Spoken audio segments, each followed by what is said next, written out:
My name is Bryan Bentley. I'm the content manager for 3D modeling at CG Spectrum. I've been working at the school for about 5 years now. My specialties are anything modeling, procedural modeling, um, texturing, UV layout, and rigging, lighting, and yeah. So basically, just like asset development in general is what I like to do.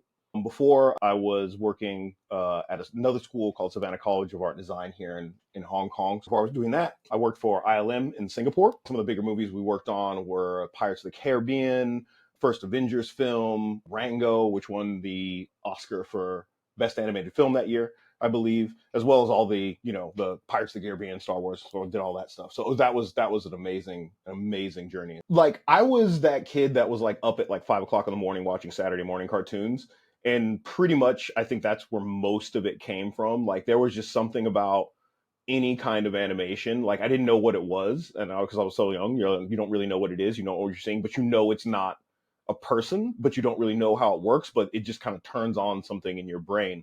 So that's kind of where that started. Also, like I don't think I could have been in anything else because my mom is a doll maker and my dad is a computer engineer. So I don't think I had a choice in this. Like I couldn't have been anything else. Like this is predestined. There was no choice involved. But yeah, and then I started loving movies, and I remember the first Jurassic Park came out, and like my brain just like blew out of my ear. I was like, I don't know what this is. I want to do this. I want to, people get paid. Like there was something inside of me that was like, you can do this. Like you'll love this. The only problem was is I was living in the Midwest of the United States, and movies don't get made out there.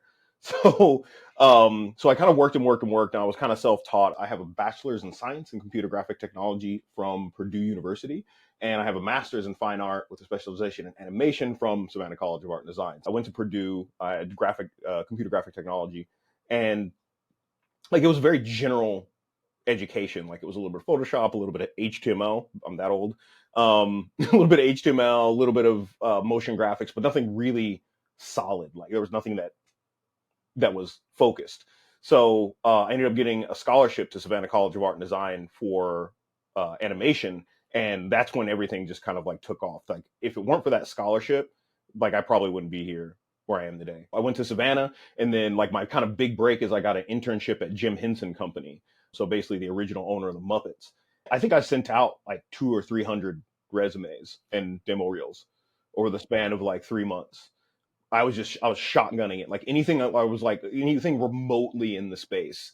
Like I didn't care. Like I didn't have to. Luckily, I ended up being entertainment. I was going for motion graphics. I was going for animation. I was going for advertisement. I was going for architecture. I was going for like anything that had 3D artist in the title. Like I was flinging it out there because like I knew I was on scholarship, but I also knew I had student loans. So I was like, I have to start making money as soon as I can. Like that was kind of like my driving factor. Like I had a real big reason. Like I was basically kind of working without a safety net once I moved to Georgia. And so I'd been sending out emails and regular mail back then. And I got this call on a Wednesday, and they were like, "Hey, yeah, we really like your portfolio. Um, when can you start?" And I was like, "Oh, great, I can start whenever."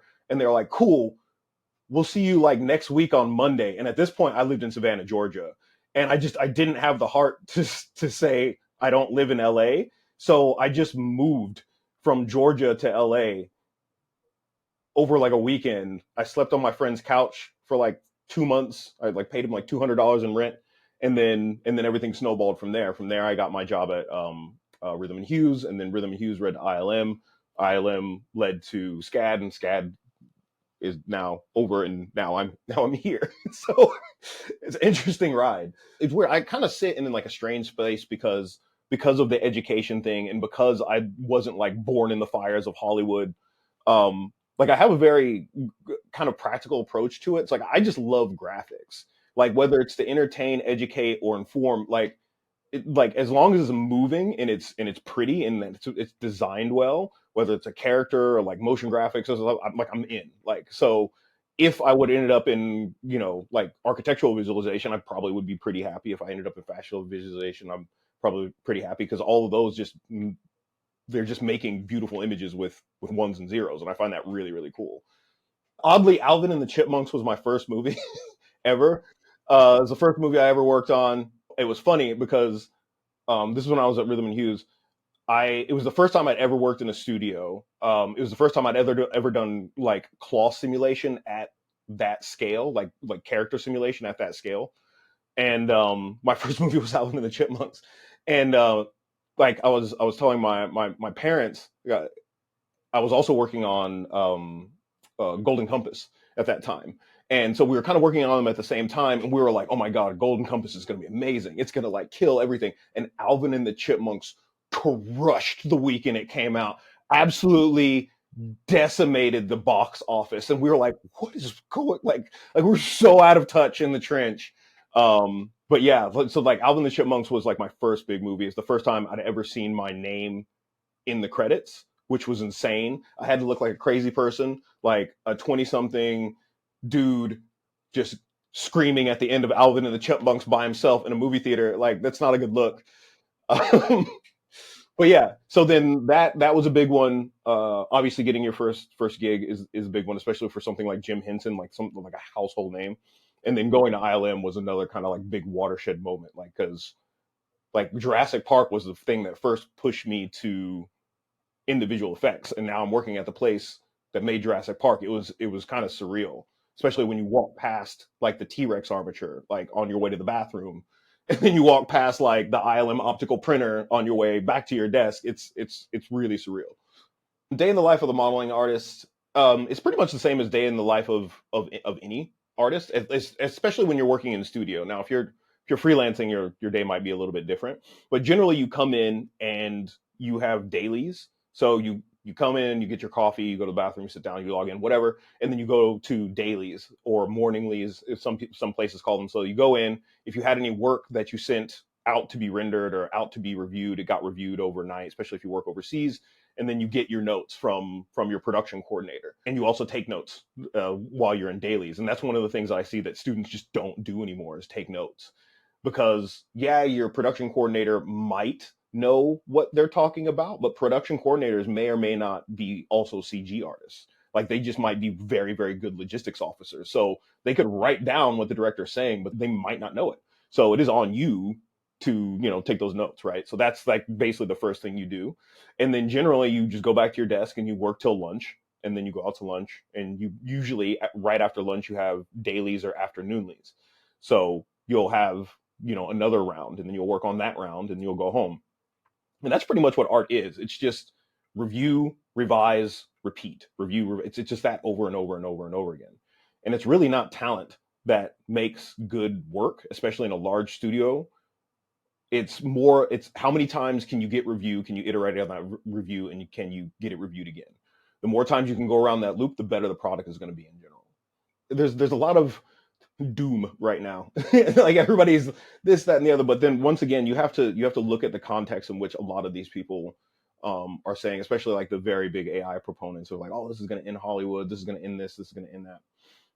For the most part, for better or worse, most of those people have never worked on a large scale production, right? They work in social media, they work in content, which is, there's nothing against them, but it's kind of, you've never been in that environment.